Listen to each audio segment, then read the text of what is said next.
An interactive radar along with hourly and 7-day updates. You can find it for free in your favorite app store. Now to new information tonight on two separate incidents involving teenagers and weapons in the city. A 13-year-old stabbed and killed on an MTA bus in Staten Island, and scary moments at a high school campus in Manhattan where police say guns were found. Let's start on the west side where students feared for their lives. That's right. All after police got a tip that there was a gun on campus. It turns out there were two plus a fake one. Let's get right out to Teresa Priolo live on the west side. And Teresa, you spoke to a student who was locked down inside the school. Yeah, Steve and Natasha, we FaceTimed with her as she was locked down. She was petrified. She said everybody inside of school knew that there was a gun. They just didn't know who brought it in, and they didn't know why that person wanted to use it.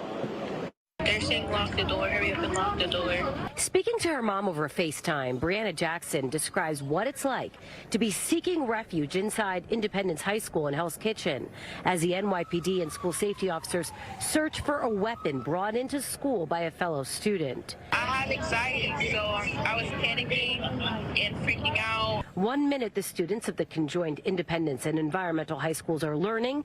The next, they're locked down. I was about to go to gym class. That's when they said code yellow. What did that mean, code yellow? Like close the door. The threat called in as a tip by a concerned family member. We believe a family associate reports to the school that a 15-year-old brought a gun to school. Police immediately started searching. A decision is made on the scene to evacuate the school and do a reverse scanning to find this firearm. When they do the reverse scanning, they ultimately find the firearm we're looking for. Then they find a second firearm on a different student, and they find an imitation pistol on a third student. Two real weapons and one fake pistol brandished in school. We don't know why. Around 3:30, police took two teens into custody, one in a yellow jacket, the next about a half hour later.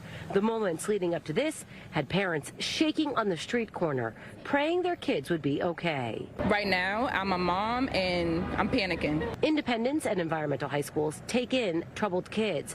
It's why parents have been begging for metal detectors at the entrance. As a New Yorker, I was born and raised here. It's really hard to have kids raised here. We see a lot of violence in the Bronx, but to have this happen here, it can happen anywhere now. So we reached out to the NYPD to see if they've filed charges against these individuals and also if they've gained any more of an understanding about what went down and why. But so far, no updates. That's the latest from Hell's Kitchen tonight. Steve and Natasha, back to both of you in the studio. All right, scary moments there. Teresa, thank you. And now to the latest on the 13-year-old boy who died. Police say after getting stabbed by a 14-year-old on an MTA bus. That's right. Happened in the middle of the afternoon on Staten Island. And as Richard Giacova shows us, authorities are looking into whether